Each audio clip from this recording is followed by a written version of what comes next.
Bismillahirrahmanirrahim. Assalamu alaikum. My name is Hassan and today we are going to auto completed status for all existing order from on hold to processing in WooCommerce WordPress using custom code. Before starting work, it's my request, please subscribe my channel. Thank you. Now back to our work. So we are in order page. Now you see on hold order. So we are going to change order status. Now go to dashboard. On left side you see plugin. So click on add new plugin. So we are going to install plugin to add some custom code. Then you see search plugin. So write a WP code.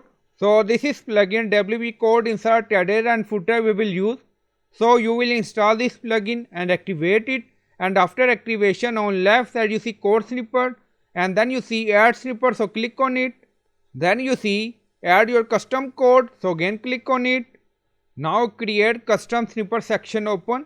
Scroll down. You can add title here. Then you see code preview. On right side you see code type. Drop down select PHP snippet. Now we are going to paste code. And you will find this code in video description or in comment section. So by using this code we are going to change on hold order status to processing. Now you see post status on hold. And then you see update status processing. Scroll down, you see insert method auto insert location run everywhere. On top you see inactive now active and then click on save snippet. Now snippet created and saved. Go to ordered page. Now you see on hold order 25. Now refresh the page. Now you see on hold.